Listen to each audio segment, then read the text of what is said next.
I would like to assure the taxpayers that their contributions have been used wisely for the development of the country and welfare of its people. I appreciate the taxpayers for their continued support. The government has reduced and rationalized tax rates. Under the new tax scheme, there is now no tax liability for taxpayers with income up to 7 lakh rupees, up from 2.2 lakh rupees in the financial year 2013-14. The threshold for presumptive taxation for retail businesses was increased from 2 crores to 3 crores. Similarly, the threshold for professionals eligible for presumptive taxation was increased from 50 lakh rupees to 75 lakh rupees.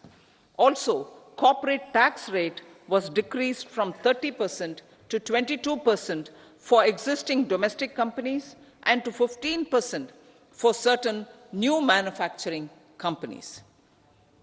Honourable Speaker, sir, in the last 5 years, our focus has been to improve taxpayer services.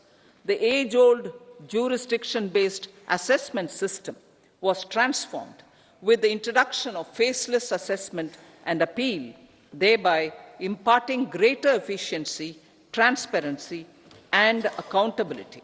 Introduction of updated income tax returns, a new Form 26AS, and pre-filling of tax returns have made filing of tax returns simpler and easier.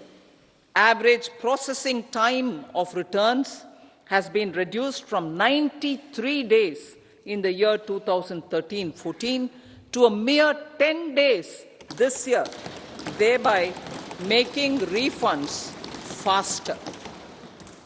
Indirect taxation. By unifying the highly fragmented indirect tax regime in India, the GST has reduced the compliance burden on trade and industry. The industry has acknowledged the benefits of GST. According to a recent survey conducted by a leading consulting firm, 94% of industry leaders view the transition to GST as largely positive. According to 80% of the respondents, it has led to supply chain optimization, as elimination of tax arbitrage and octroi has resulted in disbanding of checkposts at the state and city boundaries. At the same time, tax base of GST more than doubled, and the average monthly gross GST collection has almost doubled to 1.66 lakh crores this year. States too have benefited. States' SGST revenue, including compensation released to states in the post-GST period of 2017-18 to 2022-23, has achieved a buoyancy of 1.22. In contrast, the tax buoyancy of state revenues from subsumed taxes in the pre-GST 4-year period of 2012-13 to 2015-16 was a mere 0.72. The biggest beneficiaries are consumers, as reduction in logistic cost and taxes have brought down prices of most goods and services. We have taken a number of steps in customs to facilitate international trade. As a result, the import release time declined by 47% to 71 hours at inland container depots, by 28% to 44 hours at air cargo complexes, and by 27% to 85 hours at seaports over the last 4 years since 2019, when the national time release studies were first started. Tax proposals.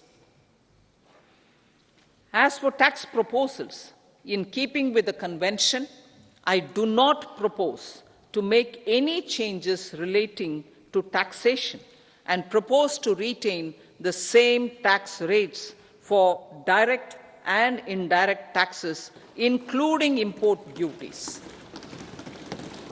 However, certain tax benefits to startups and investments made by sovereign wealth or pension funds, as also tax exemption on certain income of some IFSC units, are expiring on 31/3/2024.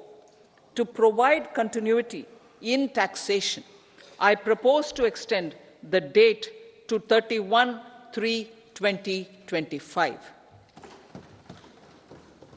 Moreover, in line with our government's vision to improve ease of living and ease of doing business, I wish to make an announcement to improve taxpayers' services.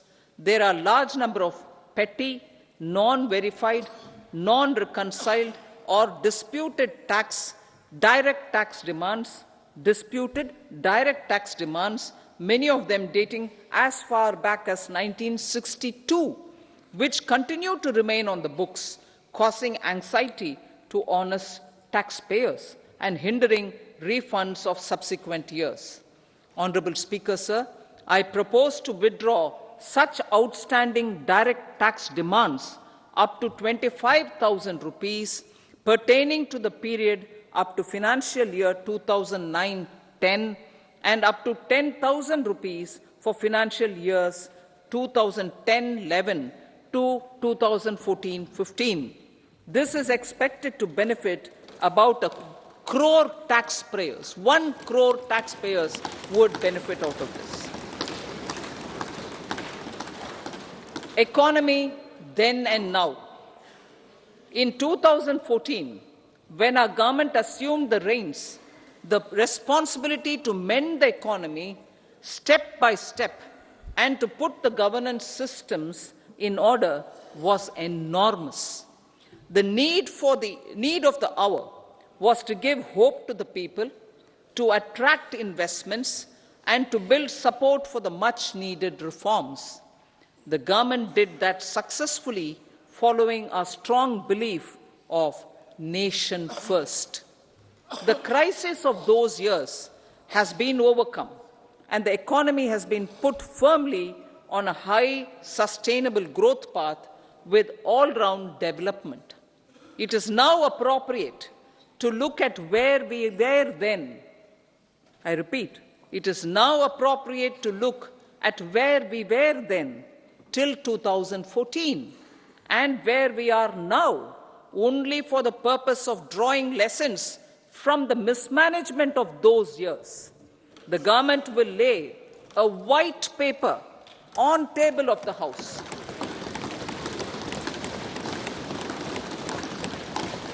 The exemplary track record of governance, development and performance, effective delivery and Jan Kalyan has given the government trust, confidence and blessings of the people to realize whatever it takes, the goal of Vikasit Bharat, with good intentions, true dedication and hard work in the coming years and decades. With this, Honourable Speaker, I commend the interim budget to this august House. Jai Hind.